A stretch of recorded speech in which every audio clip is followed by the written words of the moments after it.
Less than an hour ago, police announced a person of interest in the shooting. These officers had been placed into custody. We have team coverage of the breaking developments, starting with WJZ investigator Mike Helgren. He is live at Anne Arundel County Police Headquarters in Millersville. Mike? Denise and Vic, the suspect was taken into custody without incident in the same neighborhood where he was last seen. Police have yet to name the suspect. Breaking news just hours after Anne Arundel County Police closed roads and conducted an exhaustive search for the man who shot two detectives. They took that man into custody just before 3 this afternoon. Very nerve-wracking that you can come out of bed to learn that your community is on lockdown. We had another officer shot at Riverwalk Way at Hilltop Road. It started Wednesday around 5 p.m. when police were called to investigate a homicide in Glen Burnie. Around 11, Detective Scott Ballard saw the suspect driving the homicide victim's car and tried to pull him over near this Royal Farms on Fort Smallwood Road. The homicide suspect that they're following, they're still in hot pursuit of the vehicle. The suspect shot Detective Ballard. Then another detective, Ian Priest, pursued the man into the Stony Run townhome community where he shot Priest before fleeing on foot. Our suspect is described as a tall, thin, white male, possibly with neck and or face tattoos. Neighbors saw a massive police presence here. Around 11 o'clock last night, we had 20, 30 cop cars flying through the neighborhood. Police have checked IDs and locked down parts of the community. How much do you hope this is over soon?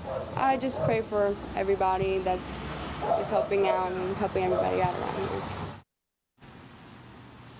And police were able to breach a townhome and take that suspect into custody. They tell us there is no further danger right now in that neighborhood.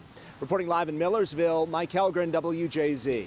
Mike, thank you. Let's check in now with Rachel Carden, live at Shock Trauma, with what we are learning about the conditions of the detectives who were shot. Rachel. Well, Vic, of those two detectives, one of them is in critical but stable condition. The other is expected to recover. We're continuing to follow their progress. Amidst the chaos, a moment of gratitude. Thank you so very much for taking such good care of our cops last night. Chief Timothy Altamari credits the units who responded to the scene after two of his detectives were shot on duty. Detective Scott Ballard, ID number 1331, is a 22-year veteran and assigned to our fugitive apprehension team.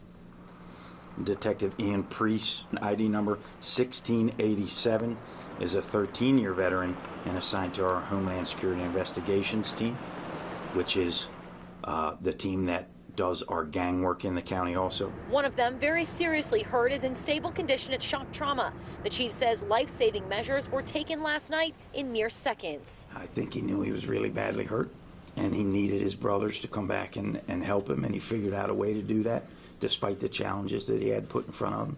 I think it's remarkable courage. Doesn't surprise me at all. With a nod to the doctors working on his men, the Anne Arundel County Police Department has been blessed that our hospitals have kept our cops alive year after year. When something bad like this happens, they work miracles. The chief couldn't help but get emotional. I'm very proud of them.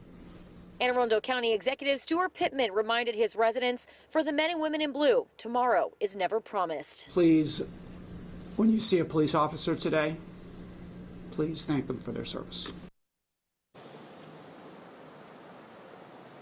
Now, the situation with these officers is ever changing. We're continuing to stay in contact with the Anne Arundel County Police Department to find out their condition. Stay with us at 5 o'clock for any of those updates. For now, we're live outside of Shock Trauma. I'm Rachel Carden for WJZ.